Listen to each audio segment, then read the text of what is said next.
Hi, welcome to us. Today I will explain about a Chinese youth romantic movie called Be With You. Spoilers ahead. Watch out and stay safe. Kane Yan is a 24-year-old manga artist who is facing writer's block. She was asked to create a romance manga, but she specializes in the action genre. So whenever she does something related to romance, it turns out to be horrible. Like a girl expressing her love by punching a man through a concrete floor. The editor-in-chief gives Kane Yan's editor-in-chief, Ming, a deadline before he must submit the final version of a romance manga. If Kane Yan fails to create a good story, she will be fired immediately. Due to her anxiety, she found it difficult to let her creative senses develop.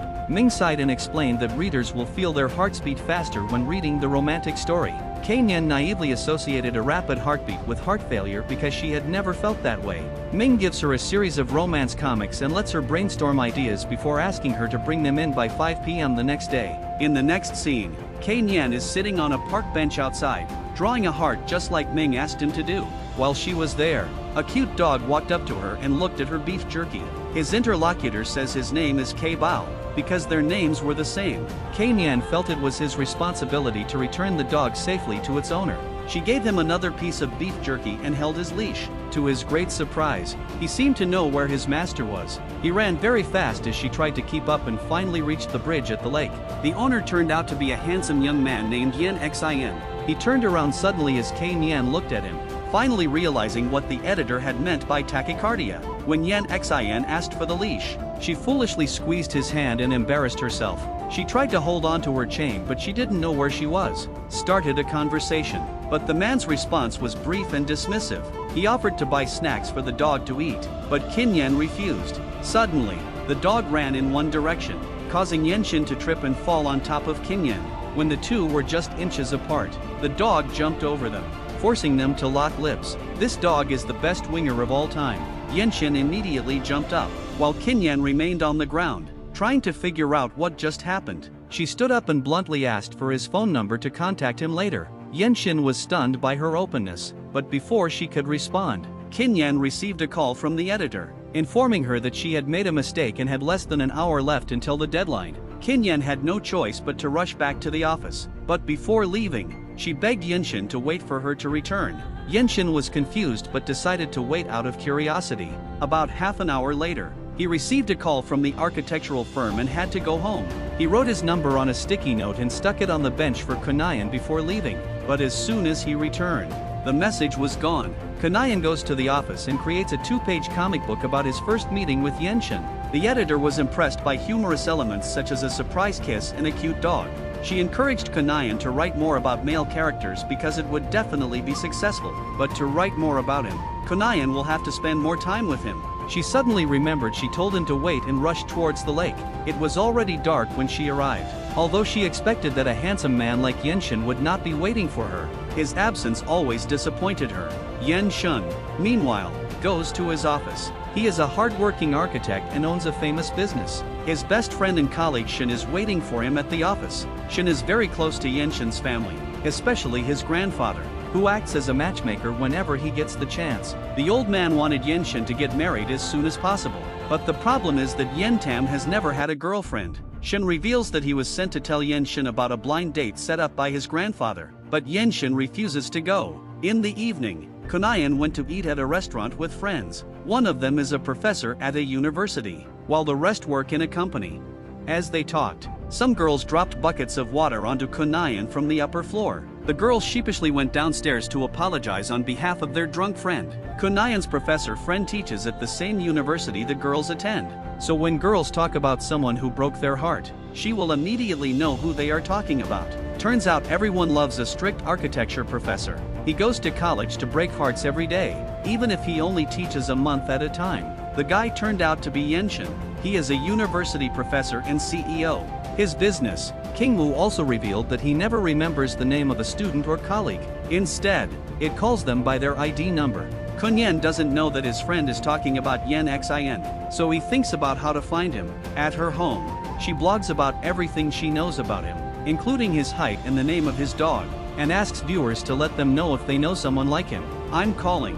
One of her comments was that she saw a similar guy in college. Kunyan decides to see if it is true and she goes to college the next day. The first person she met was a girl on another block who was secretly filming someone.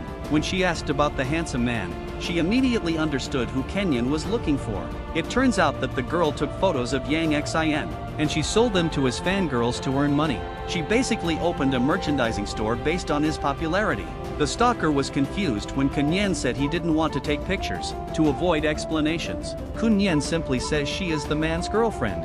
At that moment, security forces arrive and search for the stalker. Before her escape, she asks Kenyan to take first place in the building block auditorium. In the meantime, she slips a memory card into Kenyan's pocket so that her efforts won't be confiscated even if she gets caught. Kunyan sat in the lecture hall and was surprised to see Yan Xin come in as a professor. They looked into each other's eyes and Kenyan waved at him, but he remained calm and continued to care for her. She notices a puzzle box on the podium and realizes that Yang Xin challenges his students to solve a puzzle every year. Anyone who solves it can ask him to do anything, but Yan Xin is confident that no beginner can solve such an advanced puzzle. After class, the girls take turns trying to solve the problem, but fail miserably. A few minutes later, he entered the hallway and found that Kunyan had already solved the problem. To her surprise, he asked her to come to his office. She notices the memory card in her bag and takes it out, but Yang Xin grabs it. He plugs it into his computer and finds that it only has his photos. Kenyan swears that the card is not hers and that her intentions towards him are pure,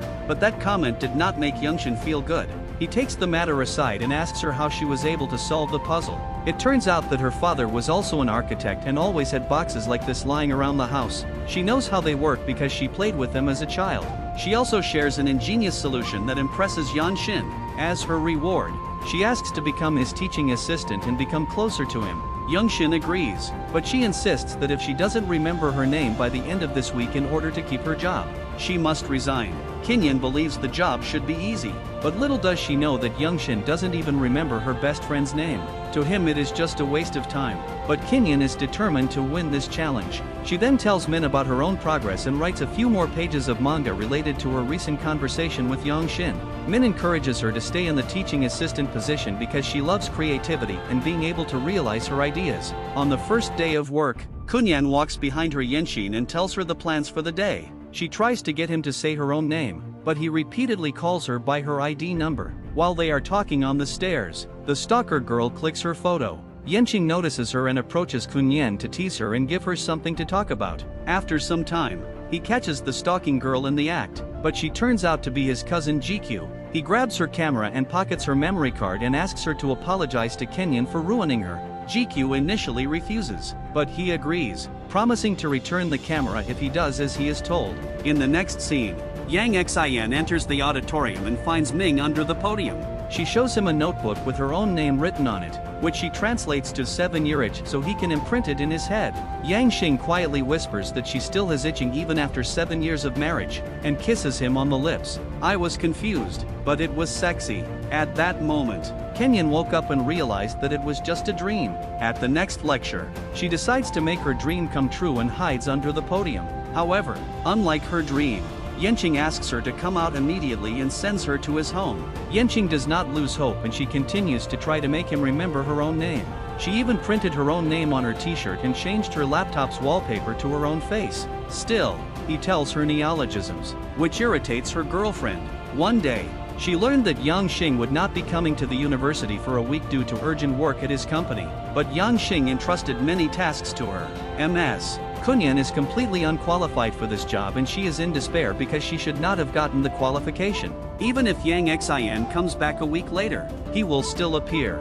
Admittedly, I forgot her name, but after talking with her cousin, she discovered that fame meant a lot to Yan Xin. So the next day, she tried her best to be a teaching assistant in his absence. When Yan Xin finally returned a week later, everyone praised Kenyan in front of him, from the janitor to the teacher. The two then find themselves outside in the rain. Kenyan hoped to be praised for her excellent work, but he gave her an F for trying too hard. Suddenly, a passing car sprayed water on them, drenching them with water from a puddle. To help her, Yan Xin took Kenyan to the teacher's room and let her change into dry clothes. After they were both transformed, Kenyan indicated that he remembered her name but refused to say it. Yan Xin neither denied nor confirmed this statement. Instead, he He asked her what her real intentions were. Kinyan suddenly declares she has a crush on him. As they talked, she tripped and fell into his chest. At the same time, Yen Xian's grandfather entered the room. He caught them in the act but couldn't believe that his nephew had a girlfriend. The three sit and talk and the old man reveals that he arranged a blind date for Yen Xian. In a panic, Yen Xian said that Kinyan was his girlfriend. The old man didn't believe it and asked her to tell her name if she was really his girlfriend. Kinyan encouraged him to do the same. With no way out, he named his grandfather. Kinyan added to the lie by saying that she would always take care of her nephew. After his grandfather left, Yen Xian had no choice but to accept defeat and allow Kinyan to continue as his assistant. She was so excited to finally be with the man of her dreams and write about him. Meanwhile, Yen Xian is secretly happy with his new assistant. In the end, even a cold and arrogant professor like him begins to love someone.